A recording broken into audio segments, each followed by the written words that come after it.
I successfully gaslit my boss into giving everyone more paid time off. Throwaway. At my very small company, I have managed to kind of fall face first into a management role over time. After the owner of the company, my boss, called me a manager to a client, I took it and ran with it.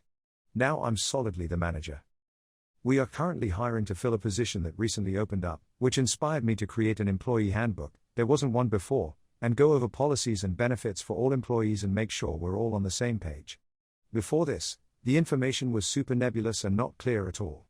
Everything except the paid time off. Now the PTO days available, we're absolutely pathetic, only 5 days after working with the company for 2 years. When writing up the new handbook, I made multiple tiers, allowing employees to earn more PTO the longer they're with the company, but starting with a minimum of 10 days after 1 year. Still not ideal, but I didn't want to push it. When reviewing the handbook, my very absent-minded and often verbally abusive boss asked about this, saying I thought it was only 5 days. To which I replied, "Mike, the old handbook said this was what it was, and it seems pretty standard. Do you want me to change it?"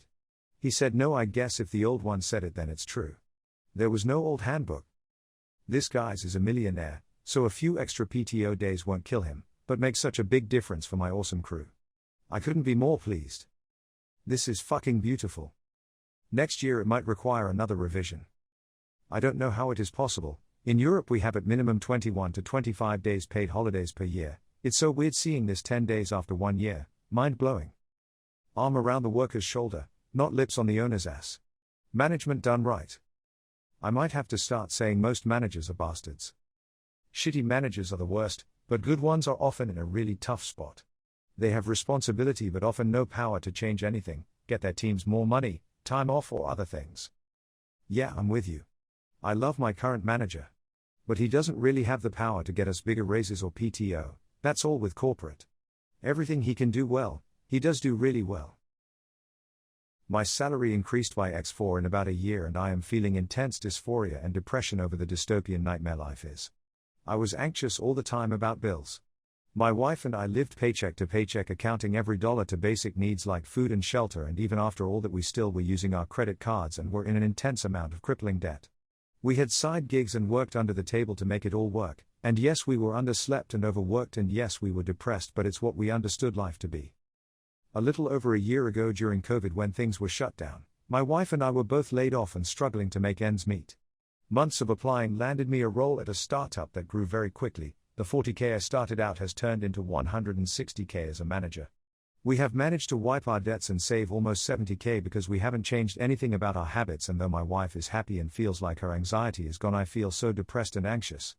I'm at a loss. All the years of struggling means nothing. Life is unfair and nothing makes sense. There's no correlation between hard work and money earned, nor is there one for ethics and karma. It all just feels pointless. I shouldn't be making this much while minimum wage literally is stagnant and not allowing people to meet basic needs. Capitalism really is just a dystopian nightmare. You're experiencing survivor's guilt. It's okay to not be struggling so much anymore. It's okay to get paid significantly more now. You're right, it isn't fair, and hard work does not always equal rewards. Capitalism is a rigged game, and most people sit on a losing hand their whole lives. But unless you got your new salary by deliberately taking advantage of people less fortunate than you didn't do anything wrong. No one person can fix the whole system, but you are in a position where you can help make it better for people in your orbit. Put energy into advocating for the employees at your new job. Give back to your community, donate to a food bank or a homeless services org. Continue living below your means, but don't deny yourself all comforts just because you couldn't afford them before.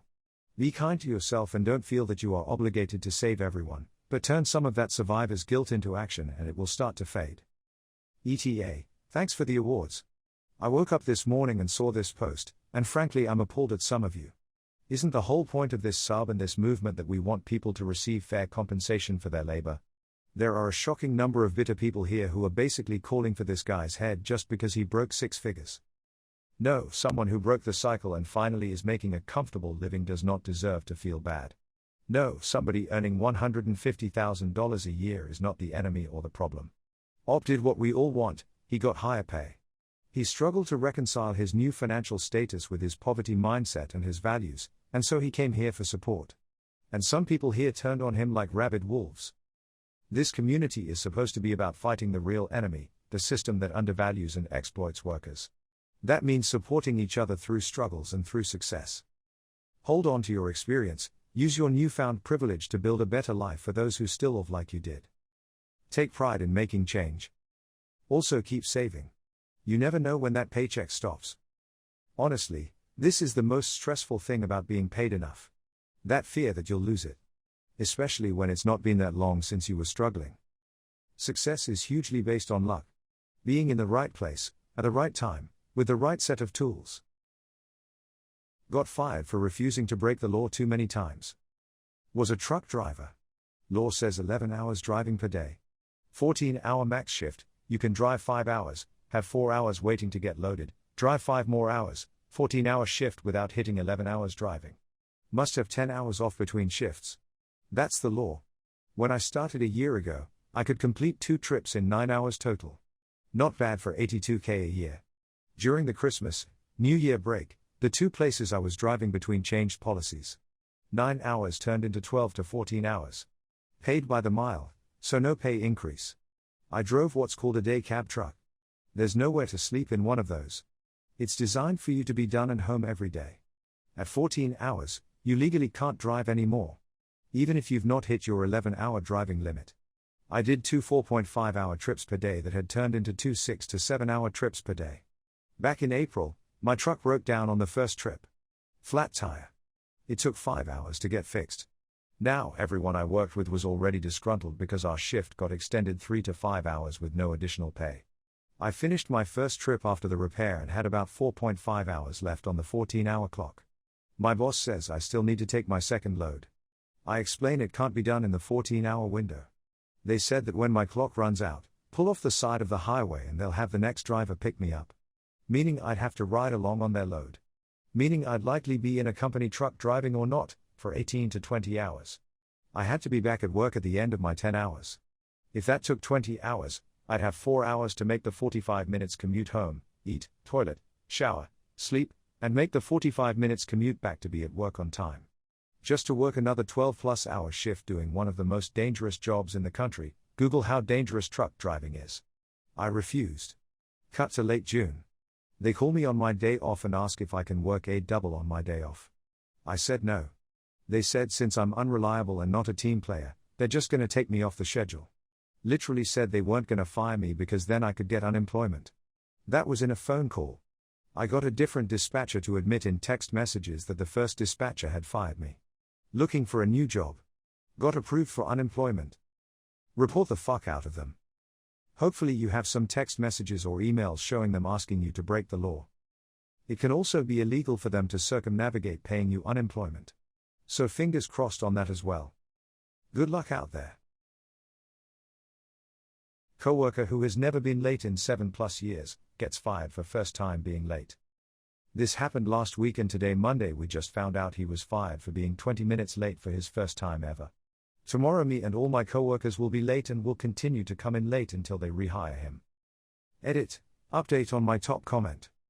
Second update, 9 a.m. EST 0802 we came in late. I was 22 minutes late and our manager was not happy. He asked if everyone was stuck at traffic or something and one of the workers most experience, 5 years in the company, said unfair treatment for being late is not something we want and then me and another co-worker said that we just straight up worried that because of a mistake or slip up we can be fired and then 2 other co-workers they are older so kinda close-minded and don't work on the floor, office people, all the other 13 mechs said that that's how life is.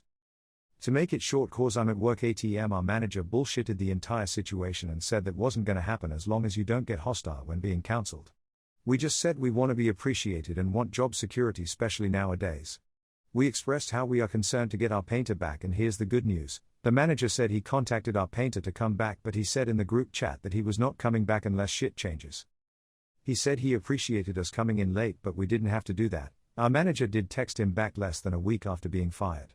But I think our end goal was just legit proof and set in stone that we're not disposable. We all have a job and a certain area that we are all good at, like gearbox assemblers and motor testers, cleaners and machinists etc. so it's like we just gotta depend on one another. Lastly, to the people who call me a liar and a bullshitter and karma seeking and other things. Like I said on the second update. There's no job I've encountered in my 26 years of life that has cared for me. And I'm sure a huge percentage of this subreddit can relate so yeah. Try and understand that you can get fired for stupid ass shit like being late. Also, I'm not karma thirsty. I did the second update on my top comment because that comment got over 1k replies using a bot for an update. That's it. End of post for now, I guess. Mission accomplished, as we had a grown talk about our concerns, and the painter might come back, and if not, I'm sure he'll find a job easily. He'll stay in touch with us through the chat. Have a good everyone. In my last job, I was late one time in 6 years. It was a massive snowstorm. I left for work at 5 o'clock and was at my desk at 9:05. I didn't get fired, but I got a stern talking to that day, and them for actually wrote it into my annual review. That being on time was a performance goal for the next year, because I was 5 minutes late one time in a day that took more than 4 hours to get to work. The being late the first time was the excuse, it wasn't the reason. Maybe he was one of the higher paid workers, and they want to replace him with someone who makes $1 less an hour. Maybe they want to get rid of people who will be drawing a pension. I don't know why. Imagine firing someone for being 20 minutes late. Not only are they potentially in financial peril with paying bills, etc., but co-workers now have to do the job a person down. Honestly, some managers should be loaded into a cannon and fired into a break wall due to their short-sightedness. Good luck, hope it works. Hey. I love you. Thanks for watching. I hoped you enjoyed this Reddit audio story. It would mean a lot to me if you could like and subscribe, or better yet, leave a comment about one of the stories. Thanks, and I hope you have a wonderfully fantastic day. XOXO.